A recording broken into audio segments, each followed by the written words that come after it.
Jenengan kalau jadi rois ranting yang bijaksana lah. Jangan langsung kajian haram. Nanti sanad ilmumu putus. Jangan begitulah rois ranting. Halo. Nggak tahu kalau rois atasnya ya. Kalau rois ranting nggak boleh. Assalamualaikum warahmatullahi wabarakatuh. Hamdan wa syukranillah amma ba'dah. Sahabat AR News dimanapun berada, semoga senantiasa sehat walafiat dan dilancarkan dalam segala urusan kebaikan kita. Sahabat AR, terima kasih yang setia berkunjung di channel saya. Semoga membuat saya tetap semangat dalam memberikan atau menyuarakan kebenaran. Sahabat AR, usia seseorang dan jabatan itu tidak kemudian serta-merta menjadikan orang tersebut itu dewasa dalam pola pikirnya.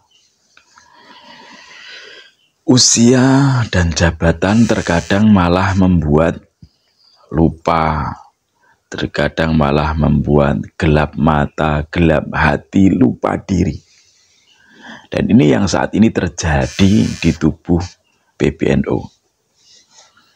Ya, jadi hanya karena kedengkian, hanya karena ketidakmampuan di dalam mencerna pemikiran anak-anak muda, kiai-kiai muda Nusantara yang pemikirannya jauh lebih cerdas, ya, lebih teliti. Seakan-akan beliau merasa kayak takut tersaingi, takut pamornya hancur, takut pamornya meredup.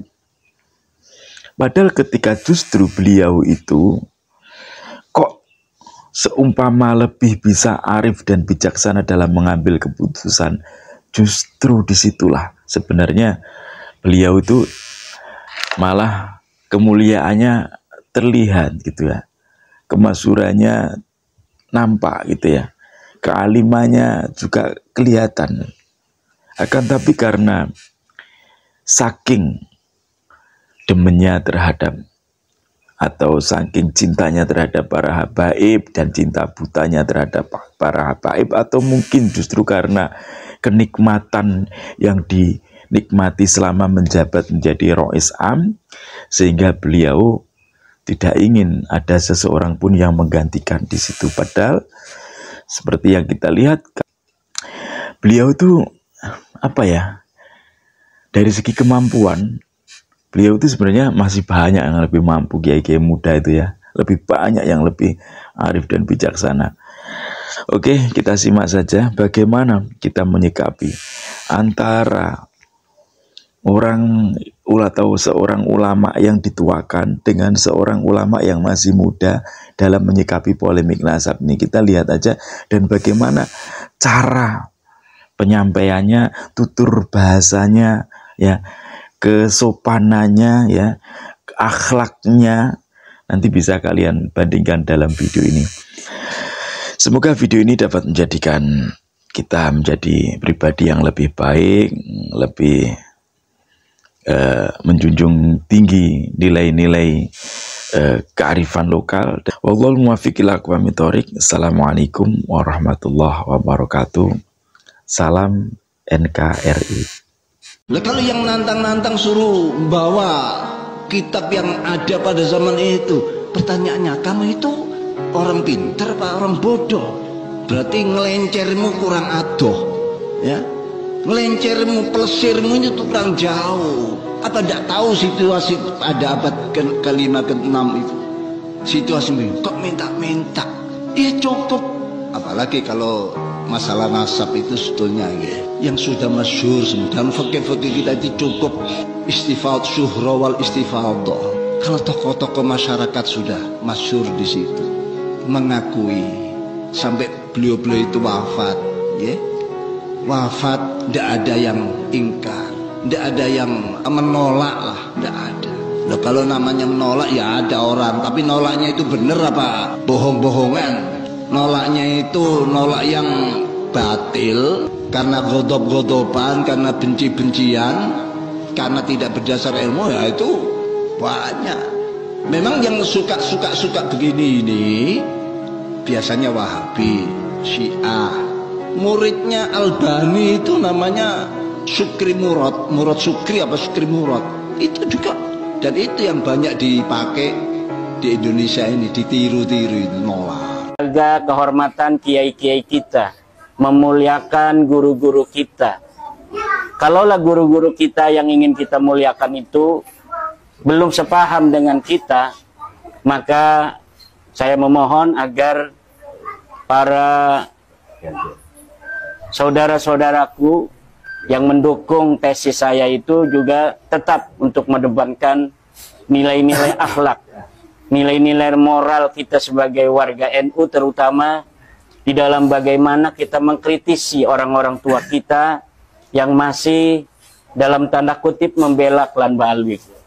Jadi pemahaman mereka bahwa Ba'alwi ini adalah keturunan Nabi adalah pemahaman yang selama ini sudah ada sejak mereka kecil.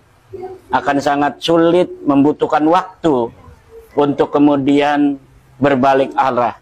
Walaupun dia ini adalah seorang kiai, seorang ustadz, seorang yang berilmu. Berbahagialah saudara-saudaraku yang ketika diberikan sebuah pengetahuan, sebuah kesimpulan ilmiah, dengan cepat mampu untuk memikirkannya, dengan cepat memahaminya, kemudian berkesimpulan yang sama bahwa Ba'alawi ini bukan turun Nabi. Nah, bagi orang-orang tua kita itu, yang umurnya tentu lebih tua daripada kita, kesadaran di dalam diri mereka, informasi yang ada lebih melekat daripada kita yang muda-muda ini. Maka mungkin bagi orang-orang tua kita memerlukan waktu. Maka ada yang bertanya juga tentang bagaimana reaksi atau respon saya terhadap pernyataan guru kita yang mulia Kiai Haji Miftahul Akhyar tentang proposisinya beberapa waktu yang lalu. Maka saya katakan sesuai dengan Al-Quran, karena beliau adalah orang tua kita. Al-Quran mengatakan kepada orang tua kita harus mengedepankan wasahibhuma fid dunya ma'rufa. Hendaklah kita bergaul, hendaklah kita berakhlak dengan orang tua kita itu dengan akhlak yang ma'ruf, dengan akhlak yang baik, dengan akhlak yang menunjukkan bahwa kita betul-betul sebagai anak-anak beliau. Tetapi mengenai kebenaran, Al-Quran sebelumnya mengatakan wa in jahadaka ala an tusyrika bihi ala an tusyrika bima laysa laka bihi ilmun fala tuti'huma wa sahibhuma fid dunya ma'rufa. Kalau orang tua kita berusaha untuk kita bermusyrik kepada Allah, maka tetap fala tuti'huma, jangan kita sampai mengikuti orang tua kita. Ma laysa laka bihi ilmun, sesuatu yang kita tidak ada ilmu tentangnya. Yang kita ada ilmu adalah sesuai penelitian nasab, sesuai penelitian sejarah, bahwa Ba'alawi ini bukanlah keturunan Nabi. Sesuai dengan hasil tes DNA, Ba'alawi ini bukan turunan Bani Hashim. Ba'alwi ini bukan keturunan Nabi Muhammad. Bahkan Ba'alwi ini bukan keturunan bangsa Arab. Itu yang ada ilmunya. Sedangkan kalau mengenai bahwa Ba'alwi ini adalah keturunan Nabi, itu termasuk ma laisa laka bihi ilmun, sesuatu yang tidak ada ilmu di sana.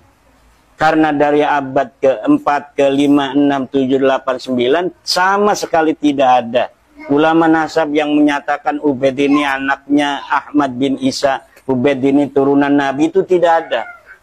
Yang ada itu adalah baru dari abad 9 ketika mereka mengaku sebagai turun Nabi. Kemudian ulama-ulama selanjutnya di abad 10, 11, 12, 13, 14 sampai hari ini mencatat, mengutip dari pengakuan mereka itu saja dengan husnudzon. Oleh karena itu, mari kita menjaga akhlak, ya. Saya sebagai seorang Nahdiyin dan seorang yang meneliti nasab ini tidaklah merasa nyaman apabila orang tua saya Kiai Miftahul Akhyar hanya karena beliau berbeda dengan saya, kemudian pendukung-pendukung daripada kajian saya itu sampai tidak berakhlak pada beliau. Itu sangat saya sayangkan, dan mari kita kedepankan akhlak dan bersabar di dalam perjuangan ini. Perjuangan ini tidaklah akan bisa untuk diselesaikan dalam waktu yang singkat. Rasulullah Muhammad SAW menyebarkan agama Islam di masa hidup beliau 23 tahun. Kemudian setelah 1400 tahun sampai saat ini kurang lebih, itu pun di dunia ini masih banyak orang yang tidak percaya bahwa Allah itu sebagai Tuhan, bahwa Nabi Muhammad adalah nabinya Allah. Oleh karena itu, kesabaran di dalam kita bagaimana memberi pencerahan terhadap umat Islam Indonesia, saudara-saudara kita semua yang kita cintai itu, termasuk di dalamnya guru-guru kita, ulama-ulama kita yang belum sepakat, belum sependapat dengan kita, maka kita harus mengedepankan nilai-nilai musahabah yang ma'rufah. Jangan sampai kita meninggalkan akhlak sebagai seorang muslim, apalagi warga NU meninggalkan akhlak sebagai seorang nahdiyin. Demikian, wallahu huwal muwaffiqu ila aqwamit thariq. Wassalamualaikum warahmatullahi wabarakatuh. Waalaikumsalam warahmatullahi wabarakatuh.